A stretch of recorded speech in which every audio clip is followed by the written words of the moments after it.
buenas tardes a los amigos televidentes de la Mesa Redonda. Tal como anuncia el título en nuestra presentación, hoy estaremos analizando los principales acontecimientos políticos y sociales ocurridos durante estos días en el Oriente Medio. La situación, el conflicto en Siria, también la situación en torno a Irán, la situación en Palestina, el conflicto israelo-palestino y también la situación en otros países donde ha ocurrido eso que se ha dado en llamar la primavera árabe. Para analizar estos temas tenemos como invitados en el panel en la tarde de hoy a la doctora María Elena Álvarez Acosta, profesora titular y analista de temas internacionales, también a la máster en ciencias Idalmis Brooks Beltrán, analista en temas internacionales, y al periodista Leonel Nodal, periodista, como ya dije, y también analista en temas internacionales. Hoy en la Mesa Redonda, Damasco aceptó el plan de 6 puntos de Annan, que a juicio de opositores y partidarios del gobierno podría evitar una guerra civil en el país árabe. Para los miembros de la Liga Árabe, armar a los grupos que actúan en Siria extendería el conflicto en la zona e incluso al mundo. Irán y Turquía. Bueno, vamos a empezar nuestra mesa con nuestra habitual sección La Noticia del Día. No tiene que ver con el Medio Oriente, vamos a trasladarnos a Europa, España específicamente. Desde que llegó al poder Mariano Rajoy, bueno, pues España ha sido sede de varios acontecimientos, de varias protestas sociales contra las políticas del gobierno. Una de las más fuertes ocurrió precisamente hoy, la primera huelga general que enfrenta el gobierno, convocado por los dos principales sindicatos, organizaciones sindicales del país. Veamos el siguiente reportaje al respecto.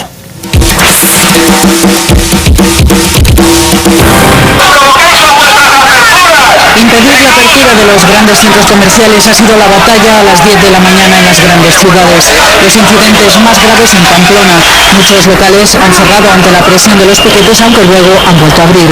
La patronal del comercio reconoce mayor incidencia de la huelga en el País Vasco y Navarra.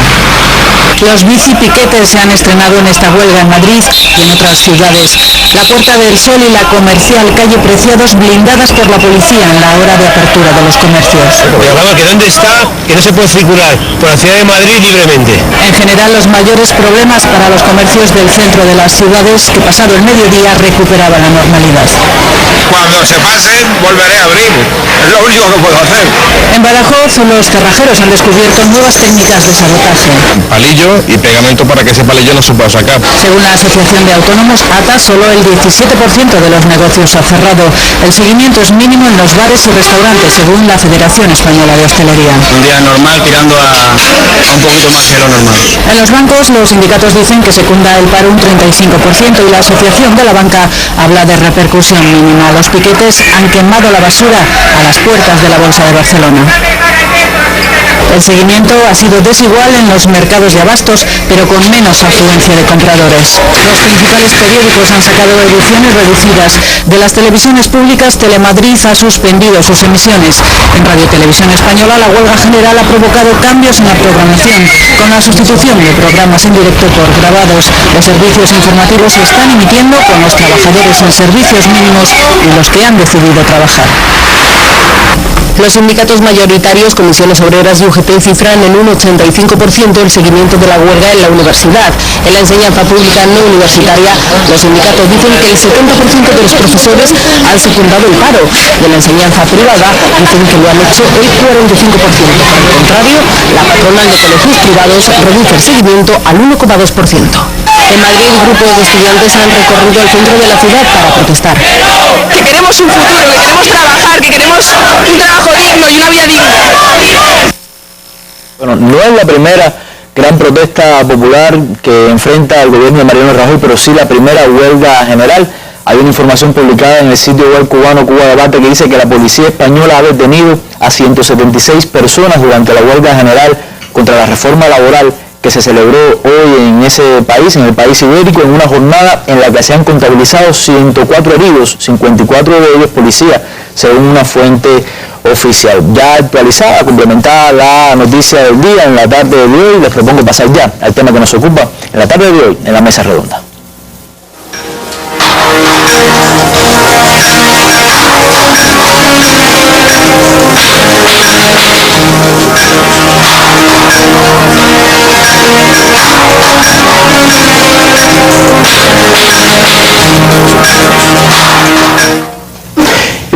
adelantábamos en nuestra presentación, vamos a comenzar con Siria, un país que vive un conflicto que ya ha sido tratado en varias ocasiones en nuestra mesa redonda. Durante los últimos días han habido noticias importantes que van marcando el rumbo de este conflicto. Uno de ellos es la aceptación por parte de Damasco, o sea, por el gobierno sirio, del plan de paz de Kofi Annan. Veamos el siguiente reportaje y estamos de regreso dentro de unos minutos para comenzar a analizar este tema.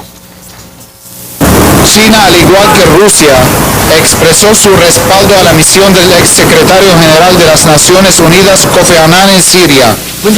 Damasco aceptó el plan de 6 puntos de Annan, que a juicio de opositores y partidarios del gobierno, podría evitar una guerra civil en el país árabe.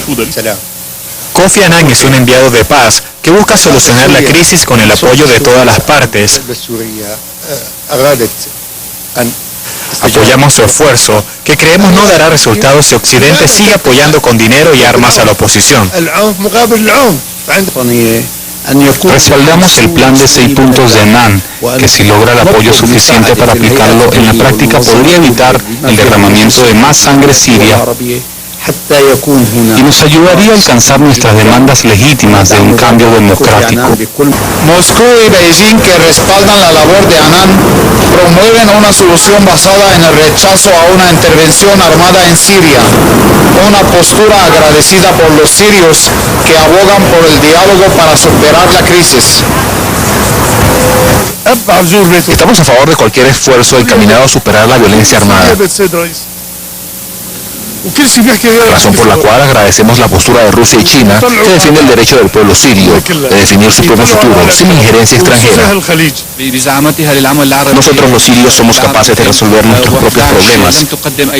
La vía más apropiada para el logro de este objetivo se materializa en el diálogo y el respaldo a la unidad nacional y las reformas del gobierno. En paralelo, el presidente Bashar al-Assad, que aceptó el plan de Annan, reiteró desde el barrio de Bab Amro en la ciudad central de Homs su compromiso a trabajar para restaurar la seguridad y restablecer el orden y la ley en el país. Bueno, me alegra que este trabajo, Leonel, haya terminado precisamente con esta información, con la visita del presidente Bashar al-Assad a Homs, que fue una ciudad, prácticamente la capital, ¿no? Una de las ciudades donde comenzaron esas protestas opositoras contra el gobierno. Y eso es un ejemplo, de alguna manera, de cómo ha ido evolucionando la situación en Siria en los últimos días. ¿Qué nos puede hablar sobre esto? Sí, gracias. Buenas tardes. En realidad, esta visita culminó, de cierto modo, las operaciones militares que tuvieron lugar en aquellas ciudades que donde se había registrado la mayor violencia de los grupos armados que en los últimos meses alimentados desde el exterior, armados y financiados desde el exterior, por cuanto ya no es secreto para nadie, es decir, incluso lo proclaman sus patrocinadores, fundamentalmente Arabia Saudita y Qatar, pero también algunas de las potencias occidentales han estado reuniendo argumentos a favor de la necesidad y de lo que ellos entienden es una necesidad de hacer una lucha armada, es una guerra al gobierno para provocar la caída del régimen o del gobierno de Hafez al-Assad. De Bashar al-Assad. Esta visita entonces a Homs representó el punto final, vamos a decir así, de una ofensiva que incluyó a otras en las que se habían hecho fuertes transitoriamente, por cuanto a pesar de todo lo que se ha estado desinformando e intoxicando a la opinión pública internacional con todos esos despachos prefabricados según un guión muy establecido, muy bien uniformado en la prensa, en la gran prensa occidental, que establece quiénes son los buenos y quiénes son los malos, quiénes son los sanguinarios y quiénes son los que se portan bien, quiénes son los pobres, débiles, no armados y los armados hasta los dientes, en el cual en ese guión el gobierno, que hasta el año pasado era el interlocutor válido de todas estas potencias, ahora es presentado como un régimen opresor, tiránico, dictatorial, sanguinario, etcétera, etcétera. En ese guión se han ido desmenuzando y se han ido cayendo muchas de sus partes.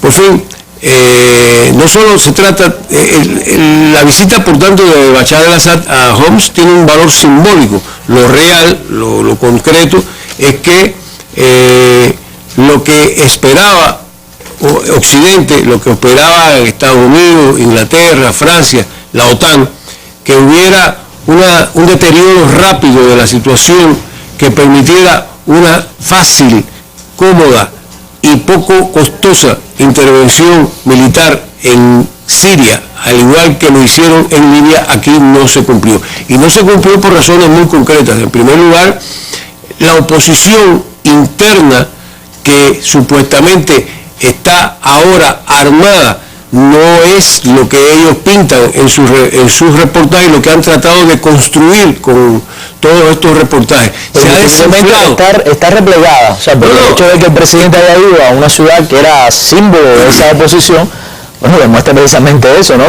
Que ha ido cediendo terreno. En realidad no es que se haya replegado, es que en realidad la oposición interna, la que está dentro del país, era ante todo una oposición pacífica.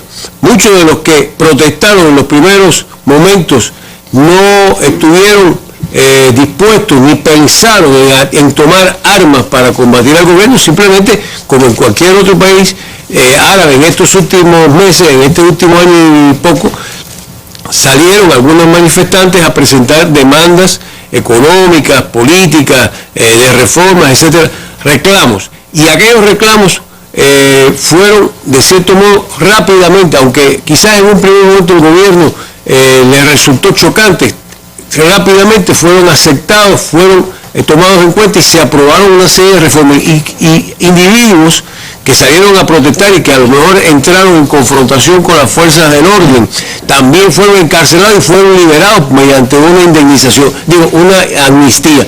¿Qué pasó? Que ya para ese momento Estados Unidos estaba exhortando públicamente desde Washington a que lo que debían hacer era alzarse, tomar las armas. Y desde el exterior se comenzó a fomentar una especie de Consejo Nacional de Salvación, un gobierno en el exilio al mismo estilo y según el mismo modelo libio para propiciarle reconocimiento y rápidamente fomentar una declaración de algún organismo internacional, primero la Liga Árabe, luego Naciones Unidas, que permitiera una intervención. Nada de eso se cumplió. No se pudo llevar a cabo. Hay información que le quería comentar al respecto, bueno, de que habla de cómo muchas de estas potencias extranjeras han tratado de interferir. Bueno, es algo que todavía sostiene muchas fuerzas políticas. Se habla, por ejemplo, en Correo del Orinoco, de que el senador republicano John McCain, muy famoso porque fue el contrincante de Barack Obama para las elecciones en el 2008, dice que ha patrocinado con otros legisladores estadounidenses una propuesta de resolución en la cual, bueno, condena todo lo que supuestamente dicen ellos que está haciendo el ejército sirio allí y también recomienda armar a la oposición del país. O sea, es una idea que se mantiene. La recomendación de armamento, de armar a la oposición y de facilitar armamento, la ha hecho el Departamento de Estado a través de una vocera oficial, la señora Nuland, lo ha hecho la Clinton, lo han hecho personeros del gobierno. Esto ya está más que... ¿Se conoce qué sucede? Es oficial. Pero además el gobierno saudita y el gobierno de Qatar no se ocultan para decir que están financiando. Incluso ya hay algunos reportes que indican cuánto le están pagando a mercenarios, por cuanto también se están empleando de manera fehaciente, visible, mercenarios árabes y mercenarios incluso de otras nacionalidades. Hay reportes incluso de mercenarios latinoamericanos, gente que son aventureros, que andan siempre buscando dónde. Se dice que pagan hasta $150 diarios por ir a combatir a Siria. Hubo incluso llamamiento de algunas de las organizaciones fundamentalistas islámicas que hasta hace unos años eran vistas como los enemigos de Estados Unidos y que ahora aparentemente son buenos aliados de estos regímenes.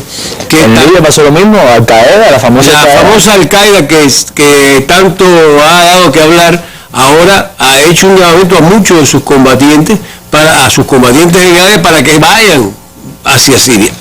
Y las fronteras de Siria son muy amplias, fronteras abiertas prácticamente desde países que salvo el Líbano, que ha tenido una actitud y ha mantenido una actitud de rechazo a la intervención del gobierno, sin embargo, por ahí fluyen armas de Jordania. Turquía ha creado campamentos para el llamado Ejército de Liberación o el Ejército Libre de Siria.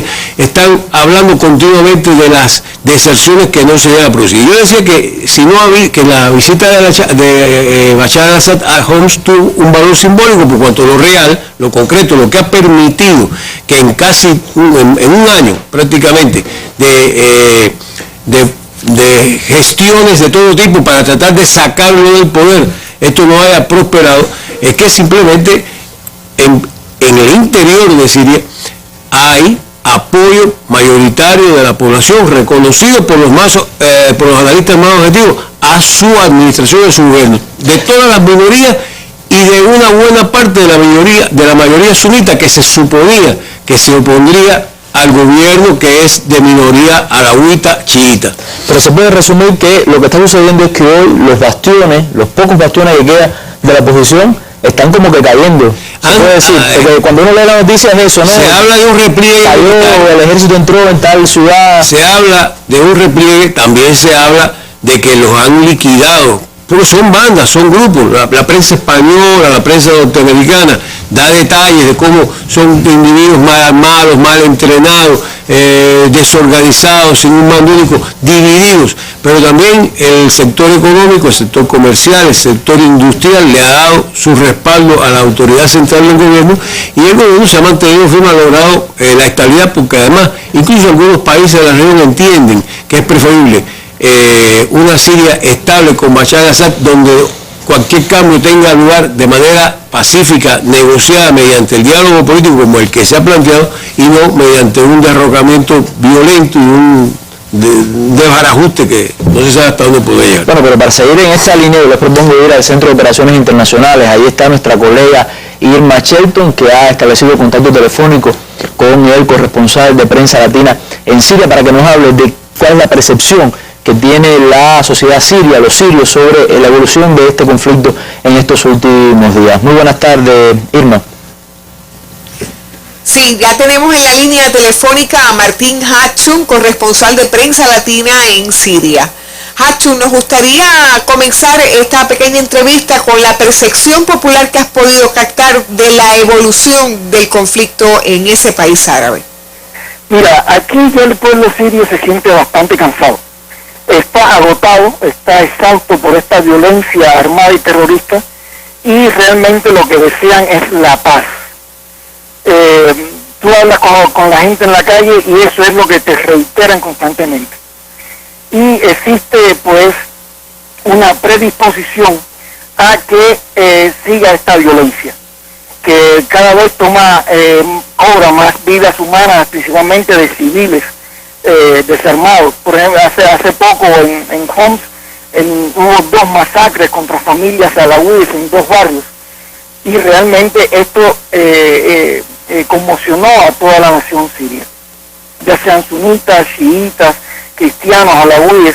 También la Iglesia Cristiana Siria presentó una denuncia ante el Vaticano, porque el 90% de las familias de estas confesiones cristianas fueron expulsadas de sus hogares por grupos armados extremistas de sus hogares, y sus hogares fueron tomados por estas bandas extremistas.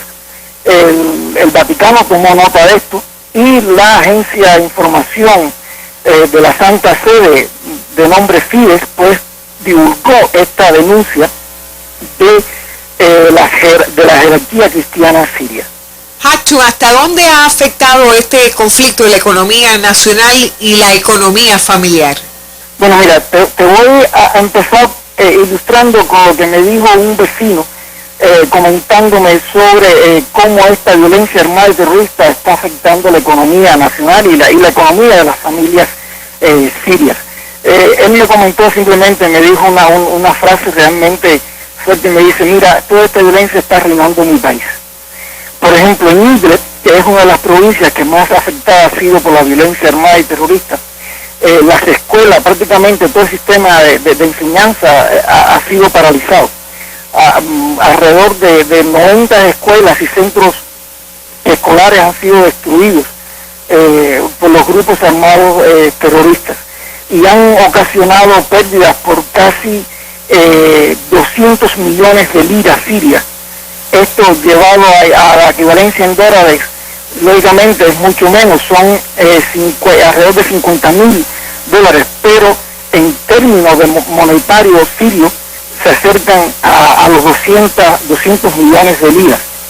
Esto es algo que también ha afectado el poder adquisitivo de los sirios. Por ejemplo, las sanciones económicas, más los daños a la economía que han provocado los continuos sabotajes contra objetivos económicos, ha hecho que se haya depreciado el valor de la moneda siria. Alimentos que valían, digamos, en un momento determinado 75 liras, actualmente valen hasta 250 liras, o sea, ha aumentado más del 100%. Y todo esto es producto de la violencia armada, terrorista interna, acompañada con las sanciones que le han impuesto Europa, Turquía. Hatchum, quería referirme a la reunión que tiene lugar este jueves en Bagdad, Irak, la reunión de la Liga Árabe, y quería conocer justamente cuál es la posición que ha adoptado el gobierno sirio con relación a esta reunión de este organismo que ha dejado afuera a este país, a Siria. Sí, mira, la posición del gobierno sirio ha sido clara y tajante. Hoy se emitió una declaración, la Cancillería siria, en la que dice que al estar suspendida Siria de la Liga Árabe, pues no acatará ninguna resolución que adopte la Liga Árabe en la cumbre de Bagdad, Irak, que tenga que ver con el problema sirio. Así. No obstante, Siria dice que está dispuesta a aceptar y acatar el plan para un arreglo político que ha propuesto el enviado especial de la ONU, Kofi Annan, pero siempre cuando su cumplimiento no signifique daño, o sea, no sea lesivo a la soberanía, a la integridad territorial de Siria, ni tampoco sea lesivo a la unidad nacional. Bueno, gracias Martín Hatchum. Habrá que esperar cómo termina esta reunión de la Liga Árabe que tiene lugar en Bagdad. A ti te agradecemos este comentario para nuestra mesa redonda. Que pases buenas noches.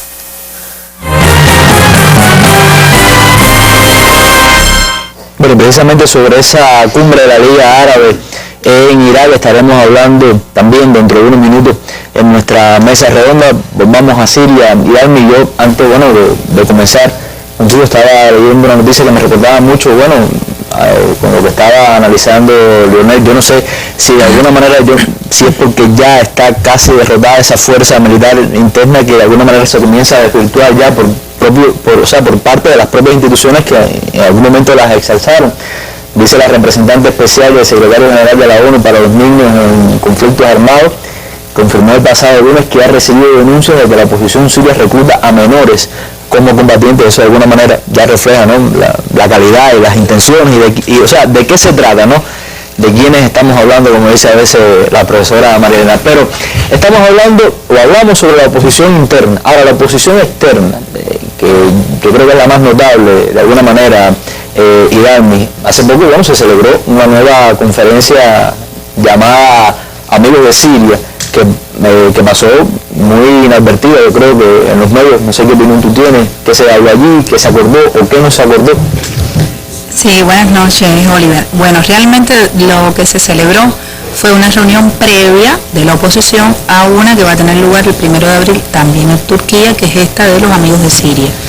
Esta reunión de la oposición, que como tú bien dices, pasó inadvertida por los medios, porque reflejó sobre todas las limitaciones, las divisiones, la fragmentación real que tiene esa oposición, tuvo lugar entre el 26 y el 27 de marzo. Mira, de esa reunión pienso que lo más importante son los factores que llevaron a expresar, a que todos nos diéramos cuenta de cuán debilitada estaba, porque por ejemplo, si bien ahí participaron más de 300 miembros del Consejo Nacional Sirio, este denominado Consejo Nacional Sirio, e incluso más de algunos grupos minoritarios también de la oposición, es interesante que lo que más le estaban pidiendo, lo que más le han solicitado sobre todo Occidente y algunos países árabes, para poder reconocerlos, es un poco el que me das y que yo te doy. Occidente y los países árabes le dan o le están ofreciendo reconocimiento, apoyo, armamento. Pues para poder lograr eso ellos tenían que, en esa reunión ya de la oposición, llegar con un acuerdo real sobre los modos o la estrategia para sacar concretamente a Bashar al-Assad del poder. Sin embargo, ese objetivo ellos no lo lograron cumplir en ninguno de los 2 días de la reunión. Es interesante también, por ejemplo, los factores principales de la discrepancia, que son 2. Primero, esa estrategia, ellos no saben, no se ponen de acuerdo entre todos ellos cómo debilitar a ese gobierno y, por supuesto, posibilitar la entrada de ellos al estilo libio, por ejemplo. Y en segundo lugar, ellos tampoco hicieron caso a los llamados desde Occidente, desde los países árabes, de reformar ese Consejo Nacional Sirio, reformarlo en el sentido precisamente de buscar más unidad entre los diversos grupos que los representan. Esos fueron los principales desacuerdos que tuvieron. Ahora, ¿cuáles fueron los puntos que más o menos sí los unificaron? Fueron fundamentalmente 2. Uno, que tiene que ver con la posibilidad de llevar ayuda humanitaria a Siria. O sea, estamos hablando también de lo mismo, el mismo esquema libio que se viene repitiendo y que ellos están tratando de continuar. Y en segundo lugar, es también buscar formar algún tipo de cordón armado de miembros de este Consejo Nacional Sirio armado en aquellos lugares que están incluso más cercanos a determinadas fronteras. Esos fueron los 2 únicos acuerdos, ninguno más. Y por supuesto ya para esta reunión que tú habías hablado anteriormente, que es la de los amigos de Siria, que no es la primera reunión, es una serie. Incluso las divisiones se hicieron notar con mucha fuerza en la última reunión que fue en Túnez, ¿no? Exactamente.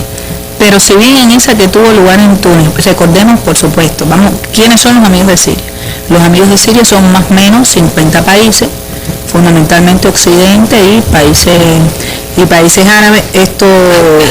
Estos países que están, y no solo países, sino también organizaciones internacionales. O sea, no son solo países, sino también organizaciones internacionales, por supuesto, que todas tienen, sus miembros buscan un objetivo fundamental, y es sacar del gobierno a Bashar al-Assad. O sea, que ellos lo que promueven básicamente es el cambio de régimen. Eso un poco ya nos da la medida de que quiénes son esos amigos de Siria. Entonces, en febrero, que fue cuando tuviera lugar en Túnez aquella primera reunión, no hubo un consenso. Recordemos que hubo representantes de determinados países que se levantaron airados porque lo que esperaban lograr de ahí era ya la posibilidad real de invadir a Siria. Incluso organizaciones Siria también de esta oposición que decidieron asistir también en protesta, ¿no?, por la asistencia de otras organizaciones con las cuales tiene conflicto. Exactamente, hay mucha confrontación entre todos esos miembros. Entonces, esta reunión de la oposición, en lo que se acordó fue una cosa, para esa reunión que tendrá lugar ahora de esos amigos de Siria el 1 de abril, también en Turquía. ¿Y qué acordaron? Bueno, que necesitan armar al Consejo Nacional Sirio. Y necesitan fondos para armar a ese Consejo Nacional Sirio. Cuando vienes a ver y te vas dando cuenta de cuáles han sido los pasos de esa oposición siria, es exactamente el mismo guión de Libia. Entonces, ¿hasta qué punto nosotros podemos ver intereses legítimos? Y ninguno, por ninguna parte. Incluso vamos a ir más. Cuando esa oposición se reunió y decía, por ejemplo, que era legítimo el plan de Kofi Annan para Siria, ¿dónde era que no estaban de acuerdo? Recordemos cuáles son los 6 puntos principales del plan de Kofi Annan. Primero, que se propone la liberación de los detenidos políticos. Recordemos también que en segundo lugar la libertad de acceso para periodistas internacionales, la libertad de asociación, de manifestación pacífica y la entrada de ayuda humanitaria a las áreas afectadas por los combates. ¿Dónde es que la oposición no encuentra puntos de contacto con ese plan aceptado incluso por el gobierno sirio? En el inicio de un diálogo político entre el gobierno y la oposición que satisfaga las aspiraciones y preocupaciones del pueblo sirio, lo estoy leyendo textualmente como dice el plan, y en exigir el cese inmediato de la violencia por ambas partes. Eso es lo que ellos no logran entender. ¿Por qué? Porque eso llevaría primero a que ellos debieran, ¿cómo usted va a pedir un mayor acceso a armamento, un mayor apoyo precisamente para esa militarización, contrario a lo que un plan de paz está exigiendo? precisamente han sido estas cosas las que han llevado a que Rusia y China, por ejemplo, ya hayan planteado de antemano que a pesar de haber recibido la invitación, igual que en la primera cumbre que tuviera lugar en Túnez, ellos tampoco iban a asistir. ¿Qué ha dicho Moscú, por ejemplo? Moscú ha dicho que ese evento tiene una orientación política unilateral y que los participantes allí no buscan que haya un diálogo, no buscan que haya una salida negociada al conflicto, sino todo lo contrario.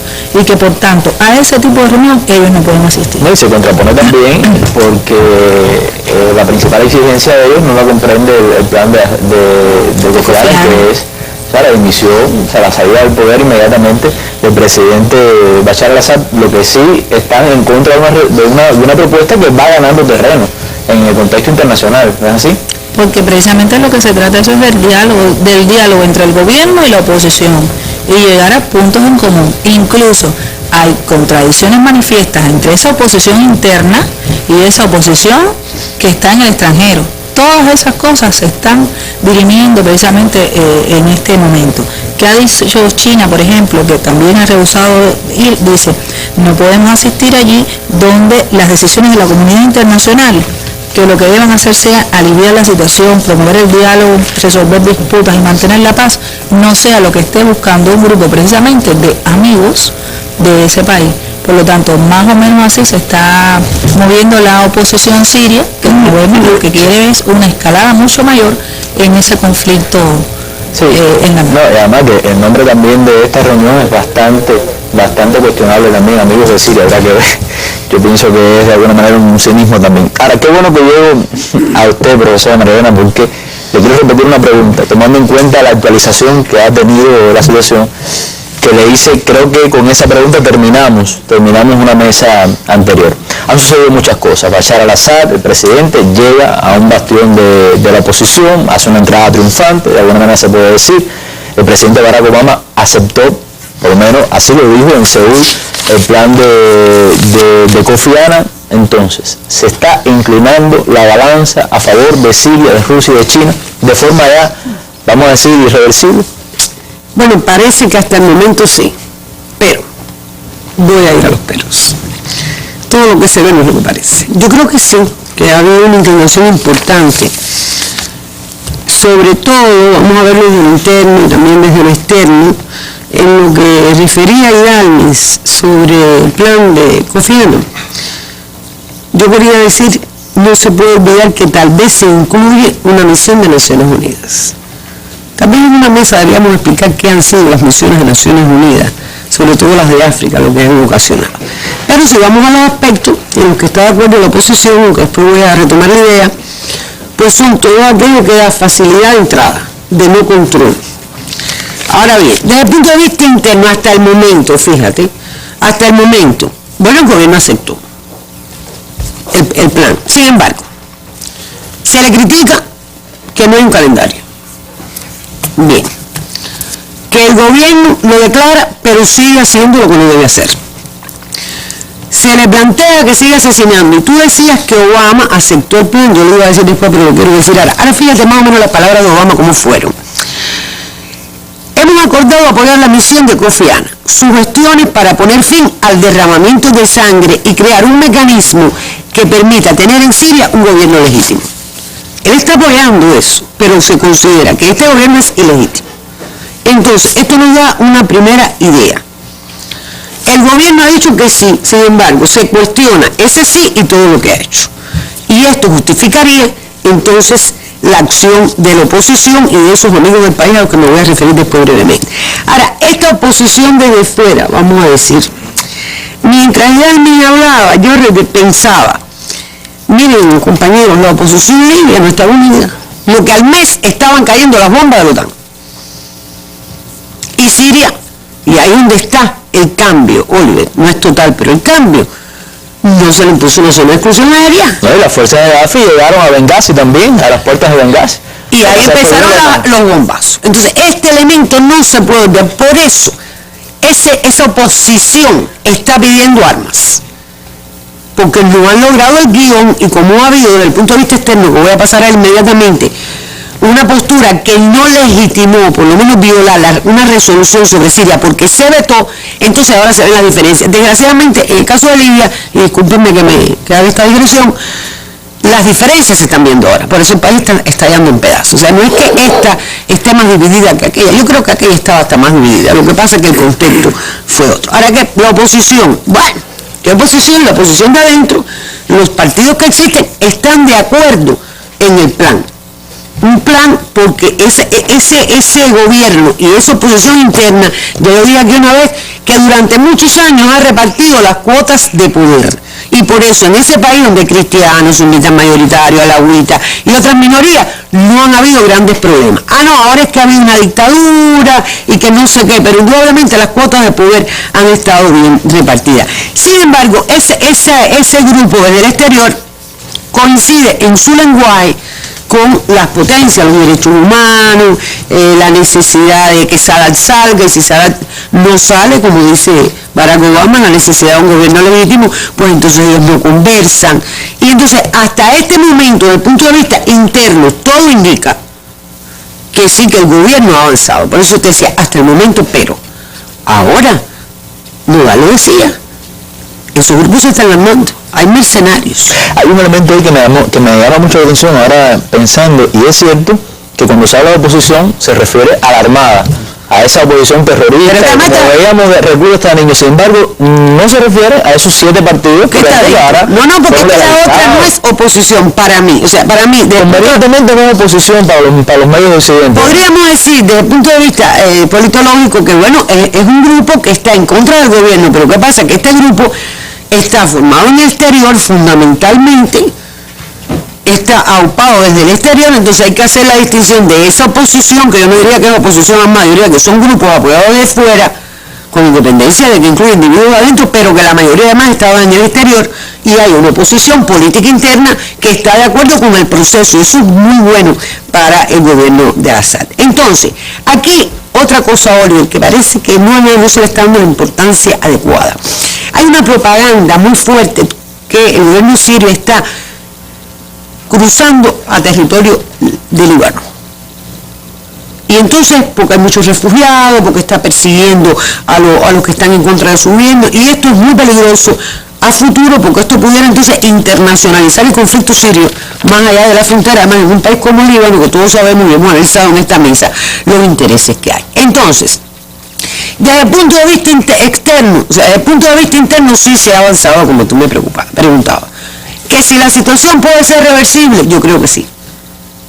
Pienso que se puede revertir si se dan otras condiciones. Desde el punto de vista interno, voy muy rápido, la OTAN ha dicho que no va a intervenir, todo el mundo apoya el plan, y yo cuando me preparaba decía, bueno, la OTAN, Estados Unidos, la Unión Europea, Naciones Unidas, todo el mundo está de acuerdo. Sin embargo, cuando tú ves las declaraciones, tú ves a la Clinton, no, pero tiene que hacerlo, no, pero lo ha hecho mal, honesto, sí, nosotros lo apoyamos, pero para que no derrame más sangre. O sea, me sigo cuestionando eso, entonces aquí hay un doble carril.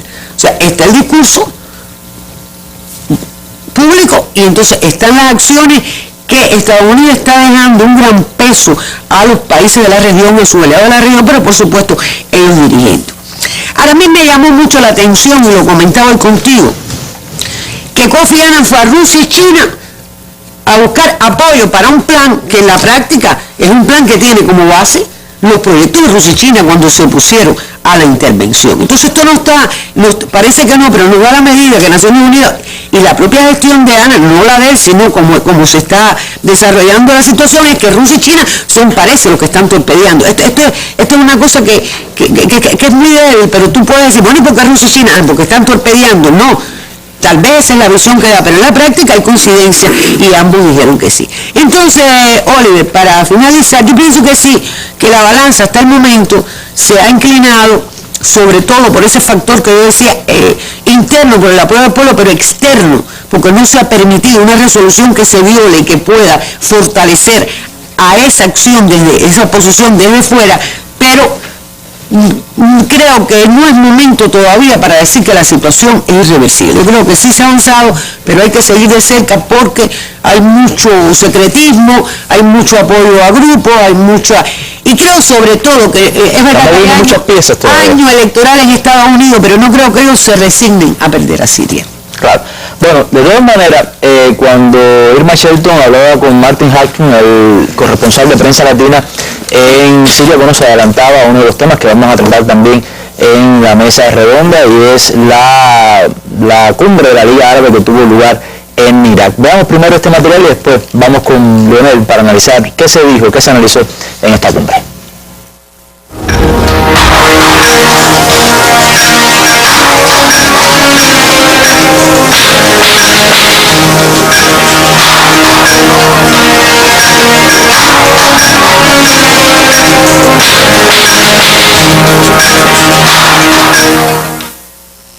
El diálogo es la mejor vía para solucionar el conflicto interno en Siria, así lo ha anunciado el primer ministro de Irak, Nouri al-Maliki, durante la cumbre de la Liga Árabe que se realiza en este momento en Bagdad. Para los miembros del organismo regional, armar a los grupos que actúan en Siria extendería el conflicto en la zona e incluso al mundo. Además, facilitaría la intervención de un país árabe, lo que violaría su soberanía. El encuentro ha estado marcado por la ausencia de varios mandatarios, entre ellos el presidente sirio, Bashar al-Assad, luego de que el organismo excluyera a su país por la situación de violencia que atraviesa desde el año pasado. Y uno de los gobernantes presentes en la cumbre es el emir de Kuwait, Sabah al-Hamad Sabah. Esta es la primera vez que un representante de ese país llega a Bagdad luego de la intervención militar liderada por Estados Unidos en 1990. Kuwait, además, ha retomado lazos diplomáticos con el gobierno de Siria, al que llama a cumplir el plan del enviado especial Kofi Annan.